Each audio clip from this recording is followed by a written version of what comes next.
Hello and welcome to the Trapital Podcast. I'm your host, Dan Runcie. Our guest today is Tarik Brooks, who is the Chief Operating Officer of Combs Enterprise. He oversees business operations, new business development, and investment activity for the company. Tarik, welcome to the podcast. Hey, thank you, man. I appreciate it. Happy to be here, Dan. First, I'd love to start with your experience at Combs Enterprise. It's definitely an interesting job where I'm sure you wear a number of hats. How did you get involved with the enterprise, and how did you get involved with this job specifically? It's interesting. I've had a fun journey and career, and I've had the benefit of having a number of mentors who have always been there. Working for Bridgewater Associates, I was very amazed and loving the experience as a part of the teams I worked on. But there was a piece of being there that wasn't fulfilling me in a way that I knew I needed to be fulfilled.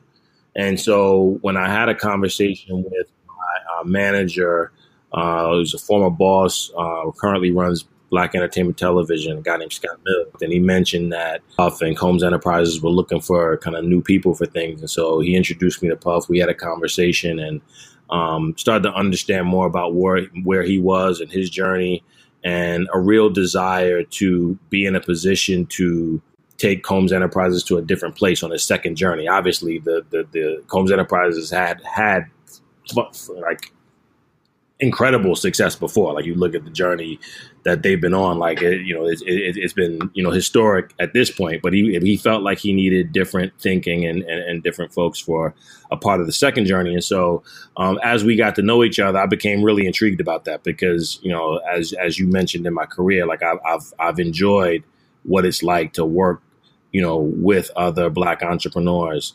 And so that was an exciting part of the journey. And here, I mean, look, it is never a dull moment, right? Like in this job, I am responsible for both overseeing our current portfolio and working with all the leaders that make those businesses excel every day and making sure that we're doing great things to create value, as well as constantly exploring and thinking about what we should be doing next and what we should be doing new, whether that's an investment, a joint venture, partnership, you name it. And that starts with me and my team. And so it is a situation where I'm kind of wearing multiple hats every day.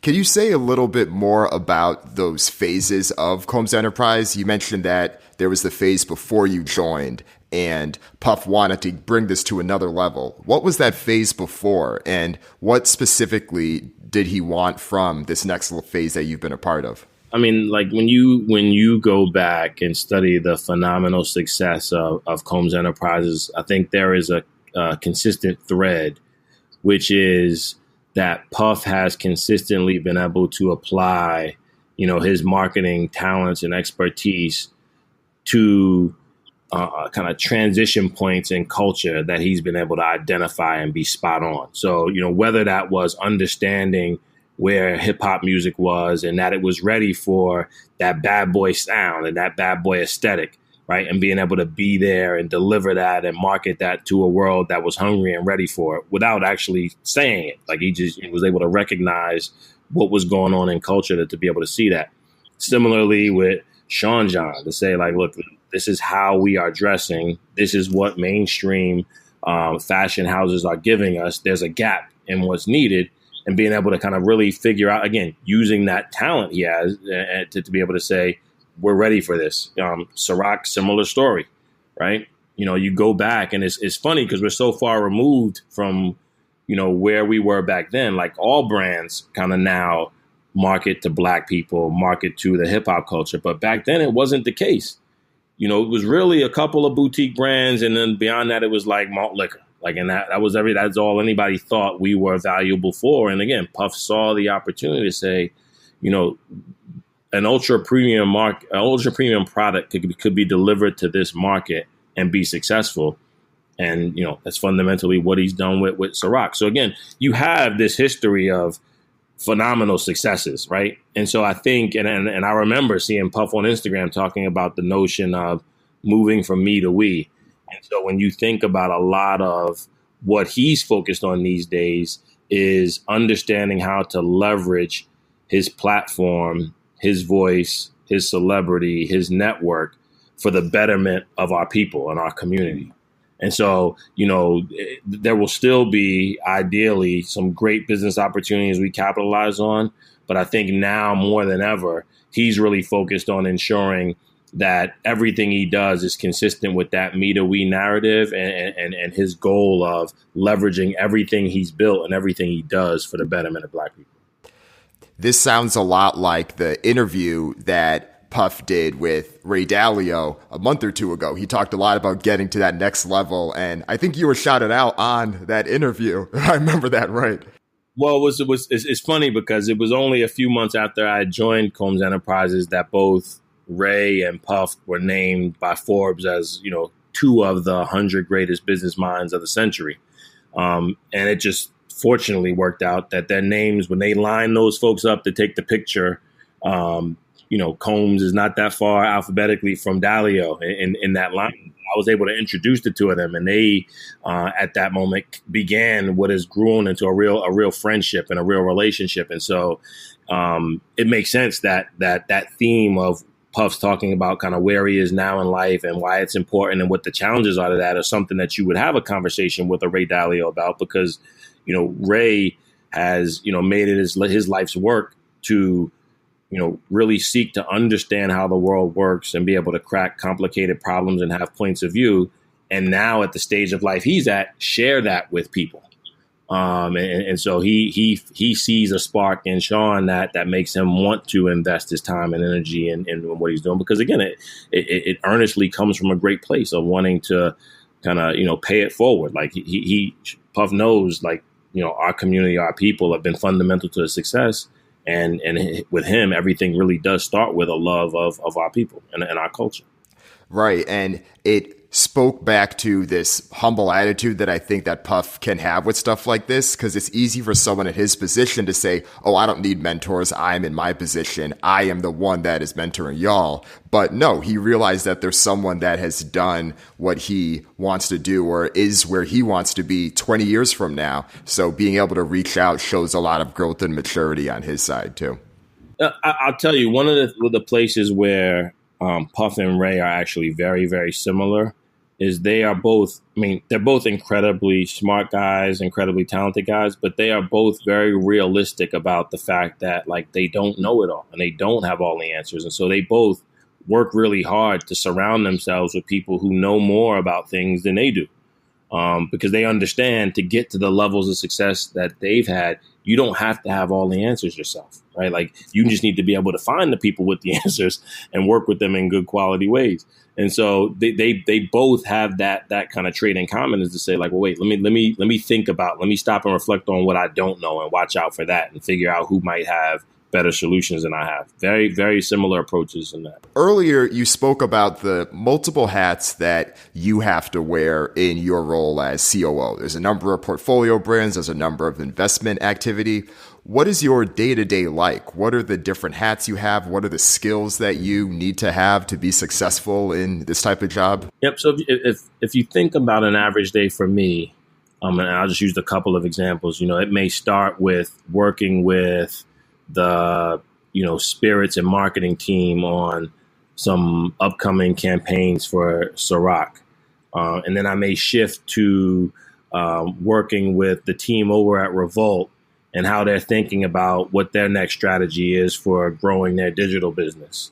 And, I may, while I'm with Revolt, evaluate an opportunity to partner with another media property and understand what that looks like. I then will have meetings to explore new spaces where we're not currently engaging with our biz dev team. So new markets, new products, new concepts that, could potentially fit in our portfolio. Having those meetings, running the analysis, doing the research, going back and forth with the team to develop a point of view and a thesis about whether or not we should explore something. And then a very fundamental thing that I believe all business leaders have to do is really spend time thinking about, we have the right people in place. What skill sets are missing?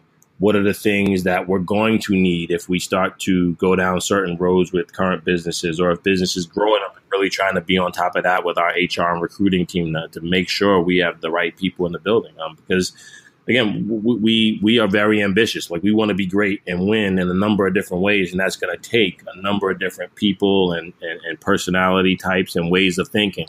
And so I constantly have to be thinking about whether or not we have the team we need to achieve the goals we have. And so, look, they are long days and they are full. But and it is like for some people, I think the context switching might be disruptive. But I think for me, it works well. Like I like to be able to get my hands dirty in different types of problems and work with different types of people and learn things from different types of people. And so this job really enables me to do that. And it's one of those things where, too, I can be humble in knowing what I do well and not having to be an expert at all things, because my job is to help make sure we have the experts we need that we can rely on. And so I'm constantly making sure our team is set up to operate that way. You've talked a lot about teams and being able to staff and those types of things, making sure you have the right people. What are some of the tougher decisions that you've had to make?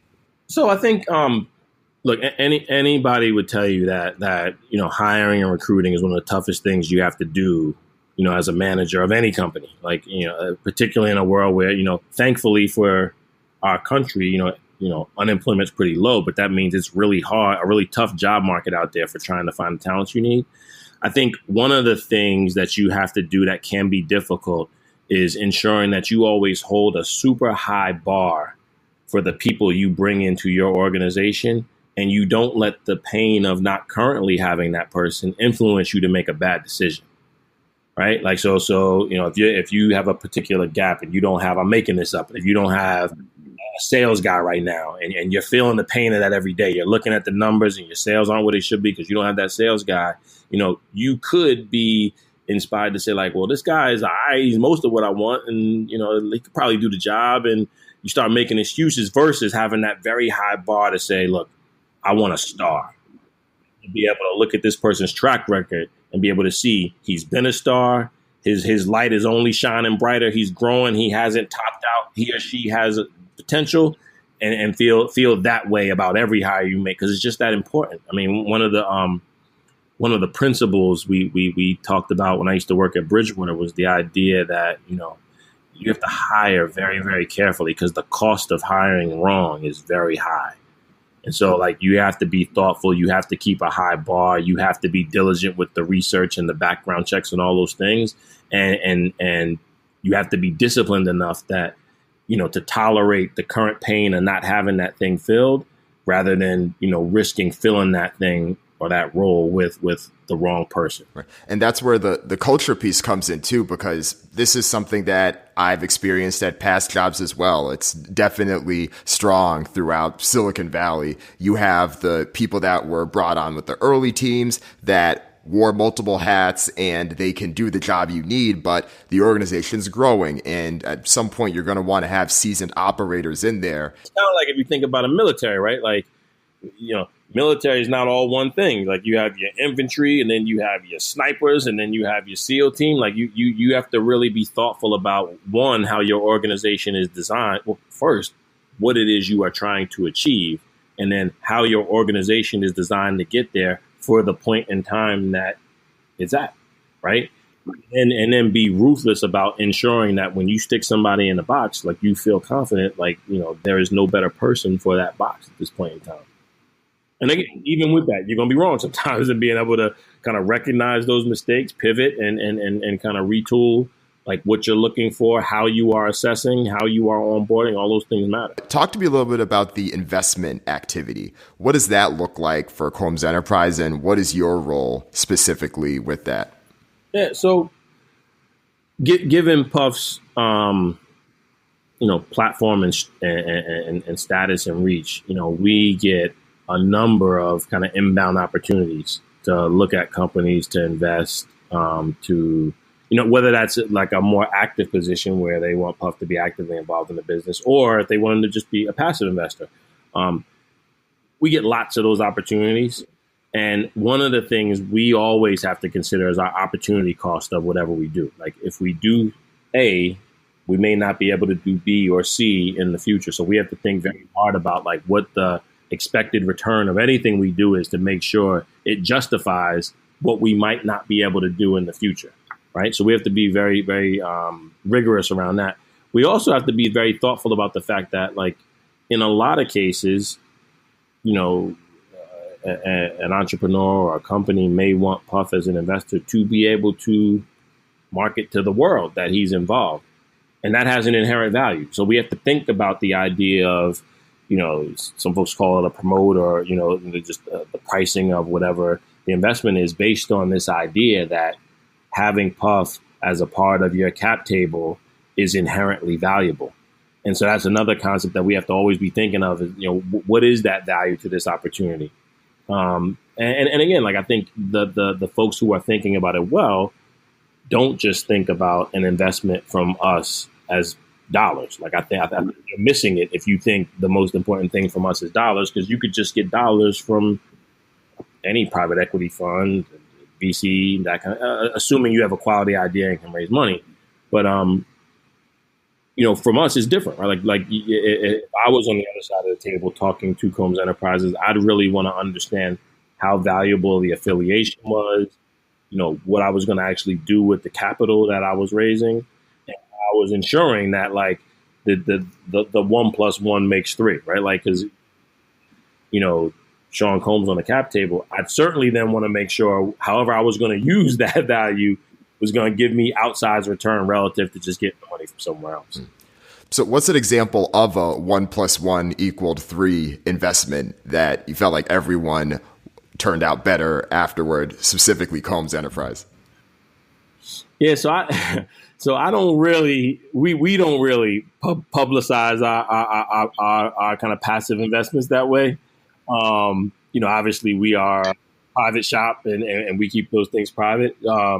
But what I will tell you is you know, Sean does have a solid track record of call it, you know, private, you know, passive investment and their returns. Like, if I was able to disclose some of those things, there'd be some names you knew on there that have done well. And so I think, you know, the rigor applied to those situations for us is in some ways no different than private equity shops do all day. The only difference is we also have to make sure we're getting appropriately compensated for that kind of qualitative value of having, you know, Sean's involvement. And I know that you can't give a specific example, but I'm curious at the thought process behind it, because when people think of Nas, they're like, oh yeah, Nas invested in Ring, Nas invested in Lyft, and he invested in PillPack, or Jay-Z invested in Uber. They're able to rattle off a lot of those, but I do understand that Puff is a bit more private when it comes to that. Is there a reason why he hasn't, or why you all haven't made those as public in that way? I mean, I think for us, like, given our, what I would call more active investments, I mean, it really is a desire for us to be highest returning opportunities where we are putting the asset that is Sean Combs to work for the benefit of a particular vehicle, right? So whether that would be Revolt or Ciroc or, you know, Bad Boy, anything else. And so from our perspective, it is mostly about those things being the primary uses of capital. And those are generally things where, you know, his potential upside is significantly higher just based on the amount of the value he's able to capture in those deals. Right. And at least with this conversation, it seems like a lot of these investments have been more inbound, where people are reaching out to y'all like, hey, I think you should look at this. How much of it is the other way? Are you or your team actively looking at the landscape saying, oh yeah, let's try to get a hand in this. We see what's going on over there. So we definitely kind of do some of that independent of Puff, but then Puff also will say, hey, check out this space, check out this industry. Like, I've seen something intriguing, go take a look at it. So we will do that, and we'll oftentimes have conversations with entrepreneurs to understand, you know, what they're doing, how they're doing, and whether or not it makes sense for us to explore what something might be. Because, like, you could have, look, I'm making this up, but I could easily see a scenario where, you know, some team of talented young Black people have this startup in enterprise software or something like that, where they're going to do a great job and they're phenomenally talented, but, like, there really may not be a thing where we say, okay, if we added this Sean Combs asset to it, that we create outsized value and help. So, and again, I'm making it up, but like there are scenarios we say like, no, this is great, and let's follow, let's keep our eye on them, but maybe it's not a thing for us to deploy capital and time to, versus something that, again, generally speaking, is more, culture facing, more consumer facing, where you could actually, get to a logical and empirical kind of assessment of what his impact could be on that thing. And then you start to have a different level of conversation. But we are constantly watching the world around us to see how things are evolving and what might make sense. And ideally, in best case scenarios, there are opportunities where not only would Puff's involvement with a particular entity be of value to that entity, but there's also some kind of portfolio effect where the brands could actually work together with the brands in our portfolio, because that's where you start to get real synergy, right? So like if you think about a thing like the Revolt Summit, amazing experiences in Atlanta and LA, featured activations from Ciroc VS, right? Like helping us introduce Ciroc brandy to folks who may or may not have otherwise been exposed to it in a setting that is comfortable and one that allows us to really engage in a deep way. And so where we had opportunities where we could do similar things, you'd see us show up that way. I mean, one investment that is public that we made that I think is a good example that I will talk about is a company called PlayVersus is a company in the esports space. They're creating platforms for the amateur part of esports, whether that be high school or collegiate level. And Delane, the founder of that business, so we made an investment there, but Delane also participated in the Revolt Summits in different ways. And it was able to kind of, again, you see like synergy value, like getting his face in front of a bunch of young Black entrepreneurs is important because he's a role model in that way and a phenomenal one. But then he also benefits from being able to say he's got Sean in the cap table, and then obviously the capital investment helps fund the business and all those things. So that is a case where I'm willing to, open the door a little bit, because I think it is just a phenomenal case, and I have nothing but amazing expectations for PlayVersus and Delane and that team over there. They're doing phenomenal work. That's what's up. I appreciate you letting us in a little bit. You had to give us a little something. Yeah, but look, I can tell you all about Ciroc and Revolt, all these things I'm welcoming people to. I'd love to hear a little bit about your experience just with portfolio companies overall, because before Diddy, you had worked for Bob Johnson and his portfolio companies as well. Obviously, two of the more well-known Black moguls in America.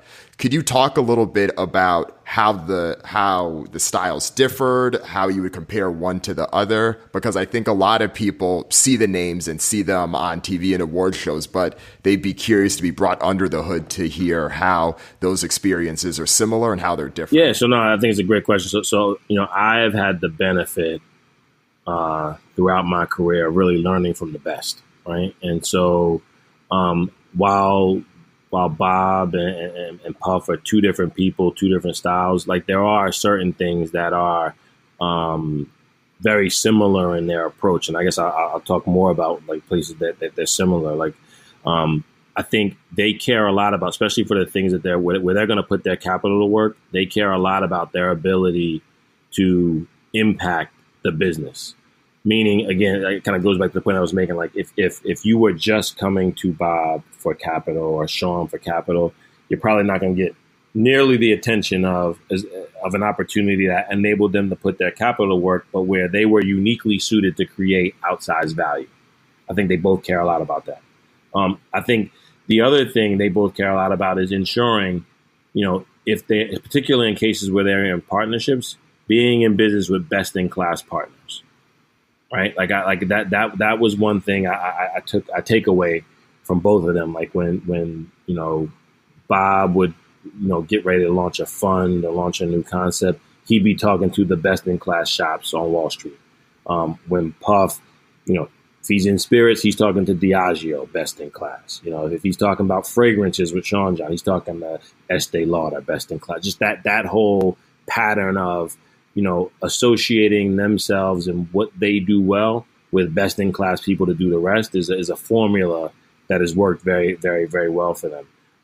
They both spend a lot of energy focused on finding super talented people and then empowering those people, right? Like they both have the benefit of understanding through their successes that nothing actually goes up in a straight line. Like you're going to have your bumps, you're going to have your mistakes, but they want to consistently bet on super talented people and then give them the room to run, the room to grow, the room to innovate. Sometimes it's the room to fall, right? Like you have that in both of their worlds. But I think what makes them particularly empowering, and I think what makes the people who come out of both of their camps particularly, equipped to go on and do whatever it is they do next, is that their mentors and bosses in those cases have, given them a platform, pushed them to kind of grab it, own it, run with it, learn what that takes. And so you leave with that toolkit that you develop through time with both of them. And again, like they both are phenomenal business people. And I wouldn't be able to do the things I do if I didn't have, the kind of mentorship that I've gotten from both of them over the years. How are they different? So I think, and it was a funny experience for me, just the notion of Puff's celebrity. It just, in my career, having worked at Bridgewater, top investment shop, Bob Johnson, top investor, entrepreneur, whatever, like the Sean Combs level of celebrity is just a different animal. And I think it is hard for people to actually value the impact of that platform. Like even when I talk to people, I try to help them understand like how many people he can just easily reach, like the kind of waves through culture that he can start with the momentum that he builds. Like those kinds of things are hard to actually quantify at times, but like those are things that you only see when they get put to work, right? So when you think about the like phenomenal success of Ciroc in the time it's been around, like that's not an accident. Like few people are equipped to do that thing. Now, what Bob is also great at being able to do is really be able to focus on, the nuts and bolts of the business and getting down to drivers of cash flow and those kinds of things. Because I think that's where he can look at an opportunity where you or I might have said like, whatever, there's $5 in this. Bob, with the way he thinks about things and his vision and the way he puts things together, would be able to see $7 or $8 in that same thing, right? And again, it's just like they are both visionaries, and it's just a different type of visionary. The celebrity aspect is interesting because I think if Bob Johnson was walking down the street somewhere here in San Francisco, maybe he might get noticed, but I think for the most part, he would be able to go about his business. I don't know if there's a street that Diddy could do that in.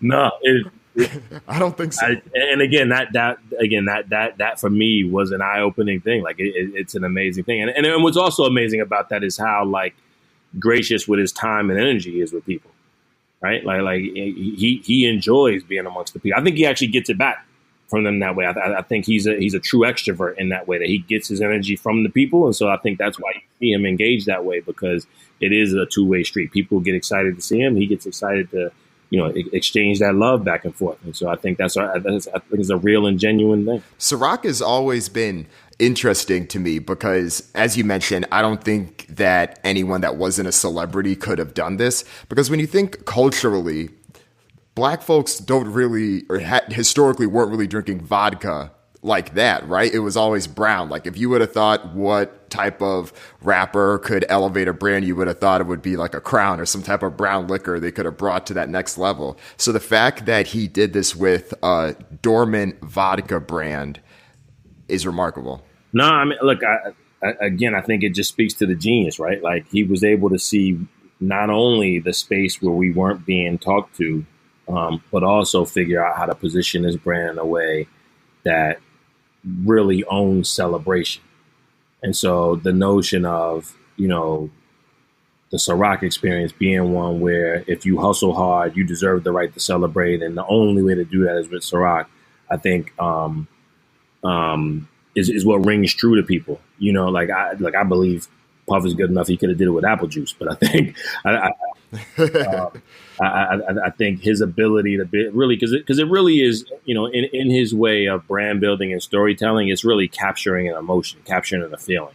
And I think what he's been able to do over the years is really capture the essence of, you work hard, you hustle hard, you go hard. And when you do that and reap the benefits, it's okay to take time and celebrate and be grateful and be happy and have your friends and loved one around you.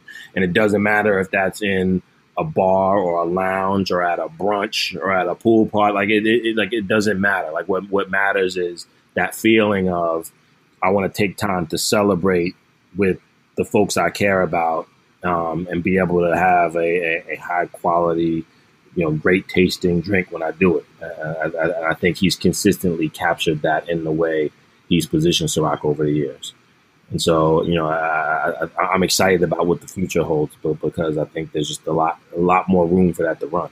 Do you think that the brand and the power of that brand has ever been overstated, or there was a little bit too high expectations of what it could achieve? Because one of the things that I think about is, read a lot about the Byron Allen case, and when Diddy had chimed in, he talked about his own challenges, and he talked a lot about Revolt. And I remember that initially when Revolt was launched, Diddy had made a few claims. He said, yes, we're going to be in a million or a billion, I forget how many devices, and this is going to be large. But he was pretty open that starting a cable network is challenging and you need a lot of resources. And I wondered if that, and it mainly was a reflection of, oh, this is challenging, but we thought that Diddy's success and his brand could have brought us to a pretty high level, but there were still roadblocks that we didn't anticipate or we thought that we could have gotten past. I wouldn't say there was an overvaluing of the brand. What I would say is, I think people underestimated how difficult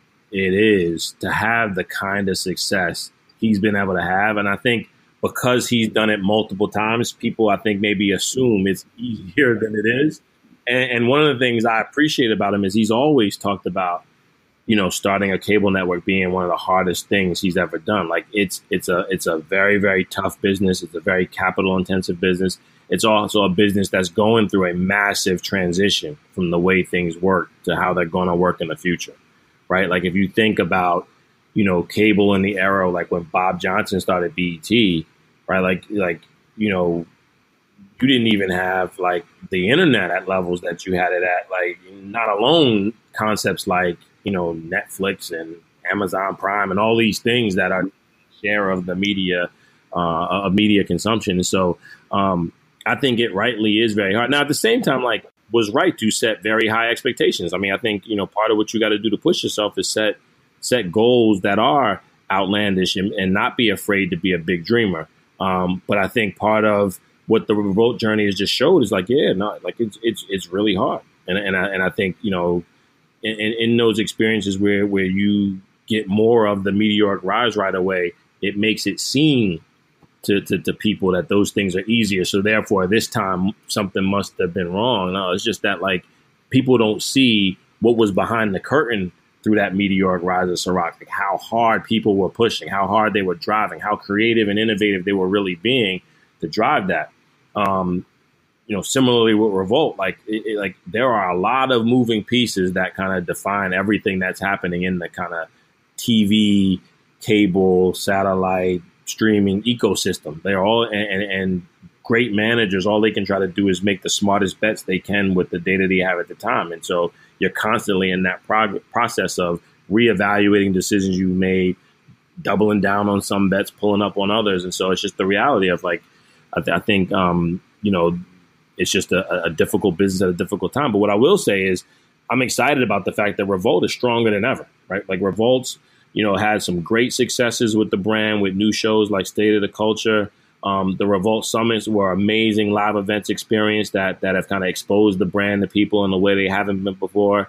I think the leadership team and the business changes that have been made over the years have put the business in a more on a stronger foundation, kind of ready for the future. So it's an exciting time to think about what's next for the Revolt, because, at a time where the business is primed to really accelerate its growth, hip hop dominates popular culture. So like, where else would you want to be but a brand that was unapologetically hip hop? And so I think it's a great time for Revolt, and I'm excited about what the future can hold. Yeah, I think specifically with the cable aspect, I think the timing seemed a bit tough because I think it was 2013 when it started. Let's say it was late 90s or early 2000s.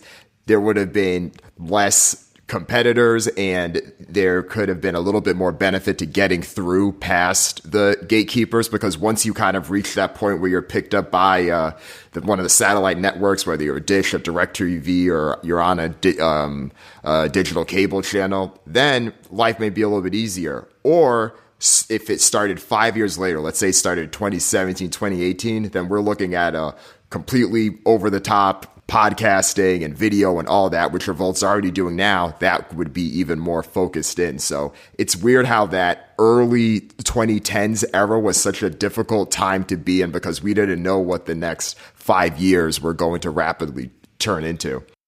So I think there's something right about that. But then I think it's also like, you know, as we look back as kind of, you know, if you Monday morning quarterback it, right? Like if you use the converse of that argument, think about Ciroc at 2008, right? Countries going into this recession, housing crisis, and all this. You know, if you ask people to bet, like, would you bet this was an opportune time to build a huge global high-end vodka brand? People probably say, nah, it's a better time to do something different. And Ciroc ended up being a meteoric success, right? So it is.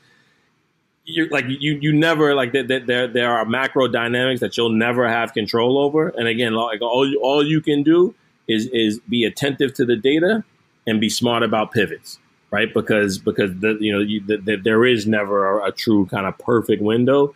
But I agree with you. The landscape, and this is what I was saying. Like if you think about the difference in the landscape when Bob was building BET versus when Puff was building Revolt, the landscape was very, very, very different. And there were all new dynamics around how people received content, what they wanted to see, how they consume it. All those things were changing in real time, and so it just exacerbated just an already challenging capital intensive business. But like I said, the good news is, like, we are now on strong footing and I think prime for real growth. Both in all the numbers that we assess and in our impact to the culture. Oh, definitely. It's been exciting to see what Revolt's been able to do and where things are going too. I just got Gen Hip Hop in the mail, so I got to go through it. Part of what I love about that Gen Hip Hop study is one, you know, we are taking an empirical market research view towards helping people understand what hip hop is really about and what the power of hip hop really is. And I think, you know, we may be, you know, one of the first media entities to really take that on in that kind of classic white paper kind of way. And so that's exciting for me. But it also, you know, as we teach and explain and tell that story, people start to understand that, you know, we have a certain special position in the culture, you know, not just based on who our founder is, but based on the positioning that we are building and we are holding around a brand that is, you know, for the people, empowering the people, giving people, you know, chances that other networks may not be willing to give. And so I think that's a big part of our ethos. No, that's for important. Sure. So reaching the tail end, last couple questions for you. I'm interested at the business, if you will, of Diddy's birthday party, because this is clearly not just a cause for celebration. There's a reason why there are top-notch photographers, why the people that are invited, and whether it's deals that are actually happening there, or understanding how the fame and the reach of that helps extend more opportunities in the future. I'm sure that that's probably a conscious thought, and that may influence how events like that are created. Diddy 50 was genuinely a celebration of life, right? Like with a person with a platform as big as his, you never really have the opportunity to say, like, everybody who cares about me can come, and like you don't have that, and so you spend the time to kind of ensure you have a great experience for the people who are there. And I think for us, I actually think we decidedly did not, you know, kind of think about, all right, who do we want to do a business deal with? So let's invite those folks to the party. Like, this wasn't that type of thing. I think that said, what it still showed was, like, his importance to culture, right? Like you know, all of those people in that room could have been anywhere else, right? And you know, like, the fact that they chose to show up that night to genuinely show him love on his birthday, I think is just a testament to who he is as a person. I think, those things are also reasons why he's able to get the deals he does. But I think for that particular instance and that particular night, it really was about creating an environment for him to be surrounded by love, for him to celebrate his journey and be kind of thoughtful and reflective on where he's been, and kind of use that as a bit of a foundation for where he's going to go. Because for a guy like him, the sky's the limit. Like, he really, and he's shown throughout his career, if he sets his mind to something, he's going to get it done. And so I think it was just a real pause and reflect moment to just take that in, and it's what you do it all for to be able to have a solid base for your family and be able to be a great role model to your children and be able to look out at your peers and see both people who have influenced you and people who you've influenced, and really have those genuine, intimate moments to say, like, I appreciate you. And that's what it was for us. Yeah, there's only a few events I could think of that are to that level. Of course, you have the Rock Nation brunch, Tyler Perry's studio when he announced it. That was a pretty big event. That isn't necessarily an annual event, but even just going back to Diddy's white parties and all the things he had, like, this is very much on brand, and I think will continue to be. Yeah, no, I think as in, like, the funny thing is, right, like, if you watch his Instagram, like, every so often you're gonna see him just dancing, like he is that guy, like that's genuinely who he is. Like, that's not a character, right? Like that is the person he is, right? Like, and I think, like I said, I believe he is extroverted in a way where, like, he actually gets his energy from seeing other people have a good time, and that thing just builds off each other, and that's what inspires him, right? Like, that's what brings out his creativity. The idea of, like, the way he shows love is to be a facilitator of people having these amazing times and experiences, whether that's through a record or through a drink or through a television show or through a party, right? Like, I think that's part of what he sees as his gift to give to the world, right? And so, like, this party was an example of that, right? Like, it presented an opportunity for folks who cared about him to let him know that, but it also presented an opportunity for him to give these people he cares about this great time and great experience. So I think this is a part of his DNA. And I think that's a good note to end on as well. Tarik, this has been a pleasure, but before we let you go, can you share with the people anything that you'd like to plug or anything that you think the Trapital audience should know about? Combs Enterprises is always, looking for talented people, always looking for stars, creative talent, marketing talent. You name it. Like, we want to build a best-in-class A-team. And so people who want to, work hard and be the best and really aspire to make a difference in the world through their talent should consider us as a place to come be. I think we should also look out for all of the things that we have going on and coming up. This weekend, their highest award, phenomenal for us. Notorious B.I.G. is being inducted in the Rock and Roll Hall of Fame, big for us. Puff and the great folks at MTV are bringing back Making the Band. That's going to be a smash. You name it. Like we got great stuff coming. Again, like, for the folks who, like you said, like, thought brown was the way to go. Check out Ciroc. Personally partial to that De Leon Añejo, but that's just me. But so my tequila drinkers, I think is well worth a taste. So without shamelessly plugging too much, the beauty of having a portfolio is as vibrant as ours is. There's always things I can send folks to that we stand by and authentically believe are great. So yeah, man, I'll leave you with that. No, thanks, man. Appreciate it, Tarik. It's been a pleasure. Thanks again, man. Absolutely. Anytime. Talk to you soon. If you enjoyed this podcast, I have two favors to ask. One, please tell at least one friend about this podcast. Word of mouth is still the best way to grow. So spread the word. That helps Trapital grow, and that helps this podcast grow. And second, please go to Apple Podcast, go to iTunes, and leave a review for this podcast. Leave a rating as well. Anyone that leaves a rating or review this week, if you send me the screenshot on Twitter or on Instagram, I will repost that screenshot. That will help it reach more people, and people can see that, and that can encourage more people to do so. So let's leverage the power of the people that enjoy this content and help spread the word out there. And as I always say, please go to the trapital.co website and you can get more great content. Make sure you sign up for the email list. You can either go to trapital.co and join the email list there. You'll get the Trapital insights in your inbox, or you can text Trapital at 345-345. It's easy as that. Thanks again. See you next week.